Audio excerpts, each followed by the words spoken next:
Segundo o dicionário Michaelis, precário é um adjetivo que se refere ao que é instável, que não é seguro e é sujeito a eventualidades. Pode também ser compreendido como algo que é escasso, que não é suficiente ou adequado. Precariedade, qualidade do que é precário. Deficiência, fragilidade, insuficiência. Precarização, então, é o processo que atribui precariedade, que faz com que algo seja precário. Você sabia que os trabalhadores formais ganham 76% a mais do que os trabalhadores informais? É sobre isso que a gente vai falar hoje, precarização do trabalho. Esse é o Fritando a Mente, o programa que coloca a sua mente na frigideira.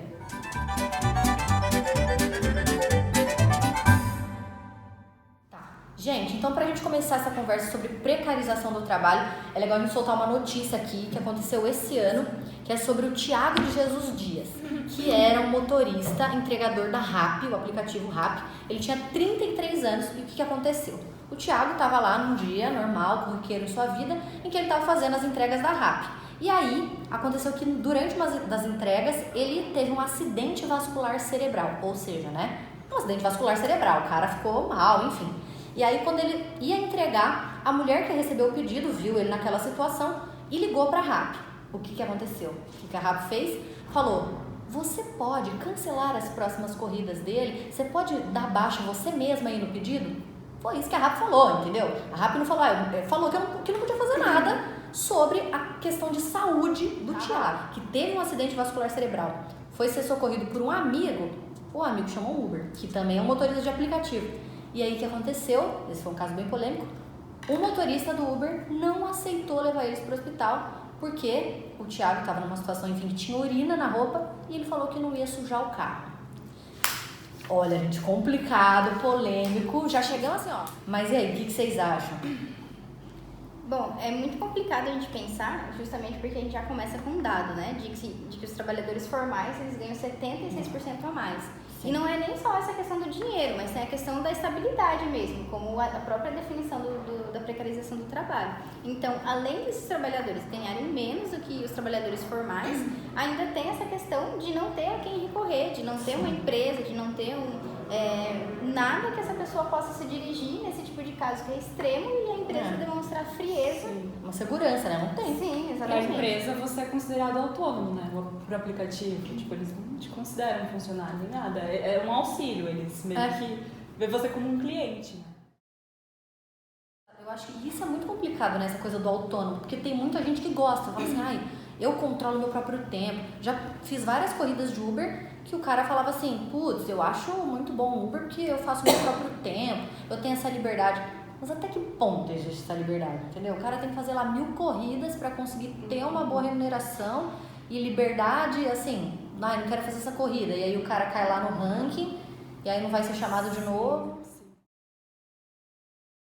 Nessa questão do ranking aí a gente entende que é super injusto, né, também, porque tem milhões de gerentes para um trabalhador só, né? Ele depende daquela avaliação. Então quer dizer que se o trabalhador do aplicativo tiver uma má avaliação, isso vai repercutir muito intensamente no fato dele ter ou não futuros trabalhos. Sim. Então é uma questão aí, porque esse feedback, né, nem sempre pode ser representativo e tudo mais, e aí acaba, assim, impactando ganha-pão, né, da pessoa. Quando a gente fala de precarização do trabalho, a gente precisa entender que não é só, você comentou um pouco disso também, Ali, não é só falar de uma má remuneração ou você trabalha muitas horas por dia. Eu acho que é uma coisa interseccional, né, quer dizer, envolve muitas outras coisas, até aspectos, por exemplo, emocionais.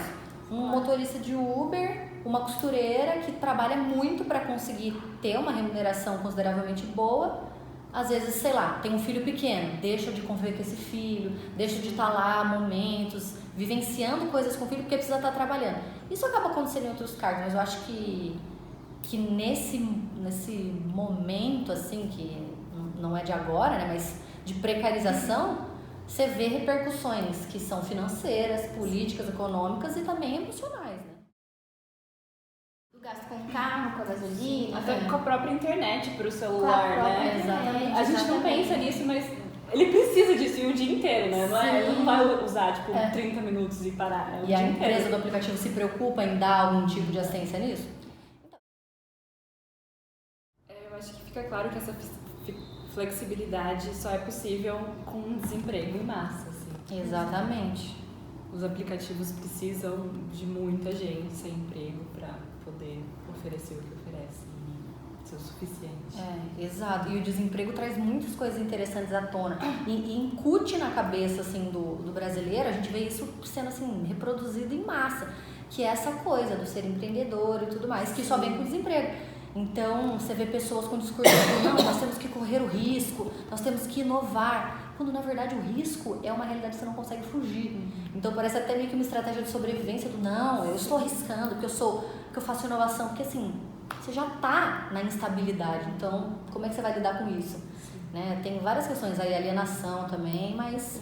É um certo desespero, né? A gente não tá falando de uma coisa fácil, não. A gente tem a ideia de que a pessoa vai ter uma ideia porque ela tá ali, mas na verdade ela tá sem opção, ela tá com essa questão de ter que trabalhar e tudo mais. Então a inovação é uma coisa sensacional, a tecnologia é importantíssima também, mas o que a gente percebe é que nem você falou, acho um termo sensacional esse, criatividade do desespero, porque não é que a ideia vem de um momento reflexivo que você teve, pode ser que tenha sido, mas pode ter vindo do desespero, que é o que a gente vê. Pessoas que criam alternativas porque estão ali numa situação caótica e não é o ideal, né? Seria bom que as pessoas tivessem ideias, porque, enfim, a criatividade é uma qualidade humana. Né? Sim, e que elas tivessem suporte para isso também, né? Porque a gente vê, por exemplo, a questão de abrir o próprio negócio, eu sempre penso nisso. A pessoa não tem muito amparo, ela não tem muita noção, até porque a gente não é educado para lidar com o próprio dinheiro, ou mesmo com o dinheiro de uma empresa, que daí se funde com a conta da pessoa, da casa, e aquela coisa toda. É a questão da educação financeira também, né? Super importante. Às vezes a pessoa não tem nem capital de giro, vai lá, abre a empresa, sabe de nada e... Exatamente. Baseado num dado do IBGE, que foi publicado em 2018, que trata de 2015 e 2017, a gente vê que, por conta dessa crise, tem uma diminuição dos postos de trabalho formal de 61% para 59,22%.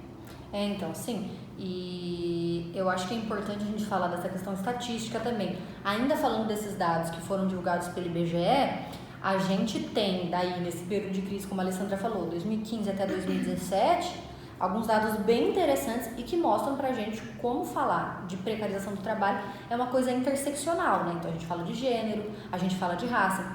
Tem um dado muito interessante que é que 70,1% dos trabalhadores de serviços domésticos sem carteira assinada é mulher, né? Então a gente está falando de uma questão de gênero que a gente sabe que historicamente associa a mulher ao trabalho doméstico.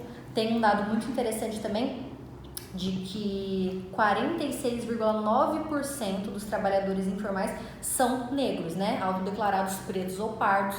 Então, eu acho que isso mostra também como essa discussão envolve muitas variáveis aí. E aí cabe muito com o que a Mayara fez, né, Mayara? Mayara entrevistou 2 costureiras, fala aí pra gente como é que foi isso. Eu entrevistei a Maria e a Elizabeth, que são de uma facção, que é uma oficina de costura que fica... A gente elaborou algumas perguntas para elas e filmamos as respostas. Isso ajuda a gente a pensar, por exemplo, se isso é uma coisa que começou agora, porque a gente vê uma grande quantidade de notícias ou de estudos que começam a aparecer falando dessa precarização. Mas daí, se a gente pensa no pessoal da limpeza, nas empregadas domésticas, isso sempre aconteceu.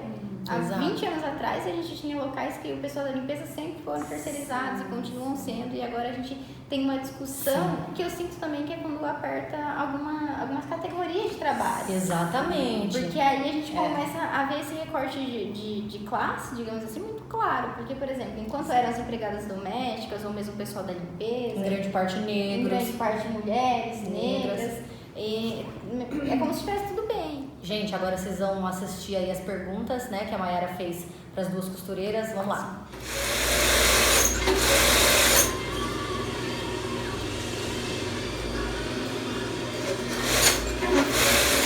Meu nome é Maria, eu sou costureira já há mais ou menos uns 40 anos.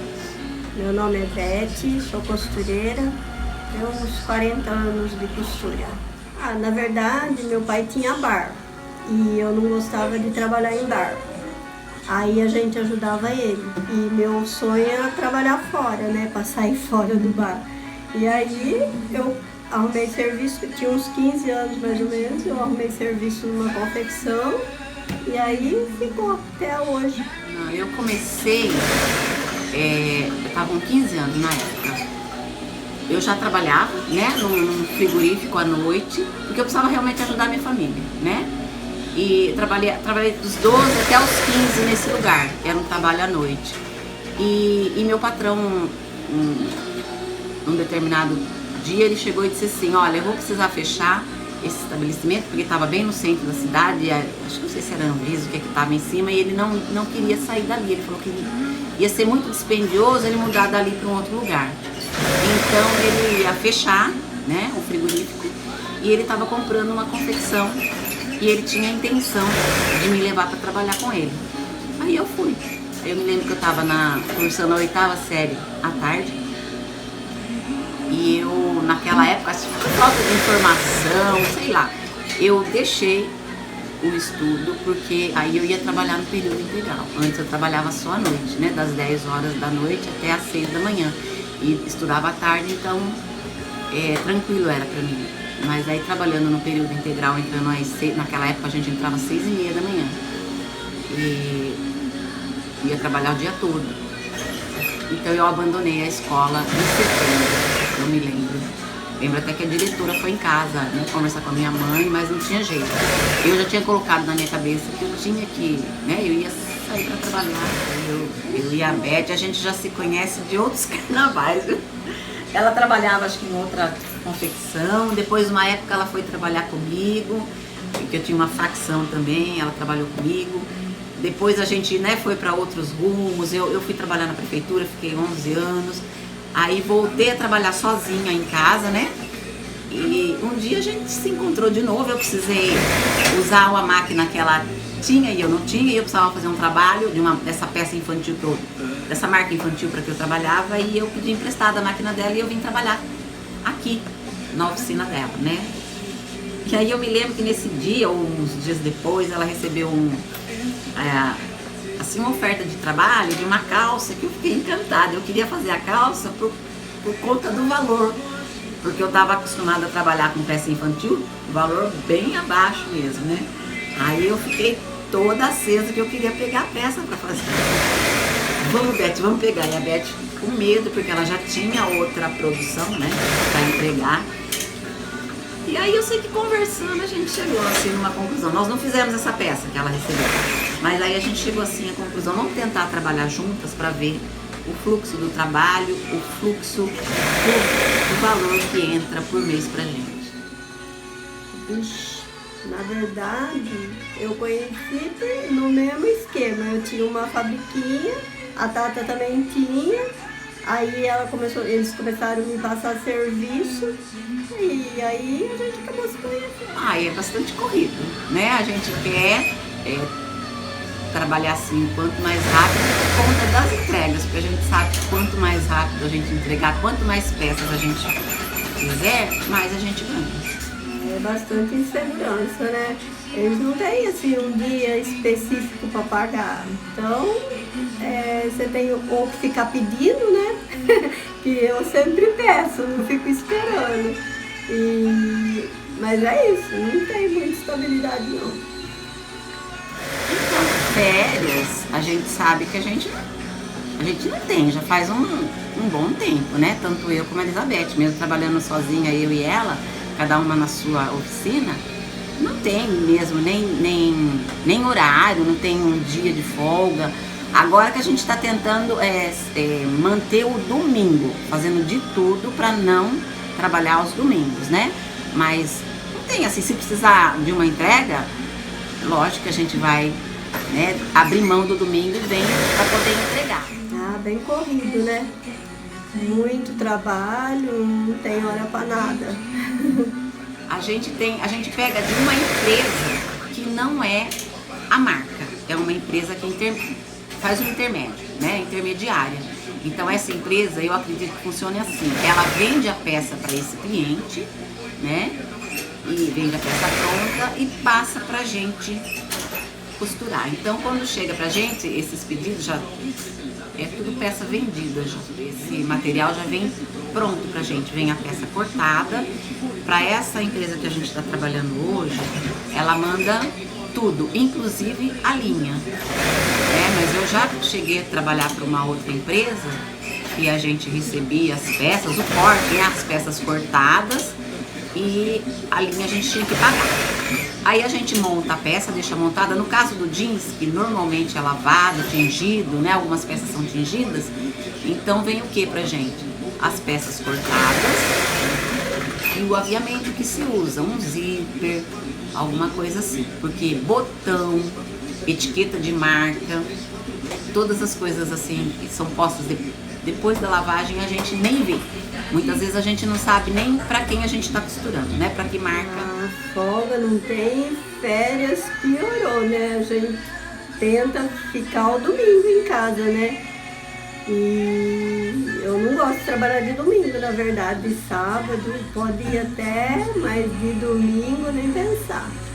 É o único dia que a gente tem para descansar, porque quando chega final de ano também não tem férias, não tem nada, só mesmo aquela semaninha, né, de Natal e Ano Novo e pronto. Eu trabalhei muitos anos como faccionista e depois, uma época, tentamos montar a nossa marca, sabe? Por volta de 2012, mas por falta assim, de capital de giro, a gente não conseguiu levar a marca em frente, nós precisamos fechar mesmo. E voltamos a trabalhar com facção.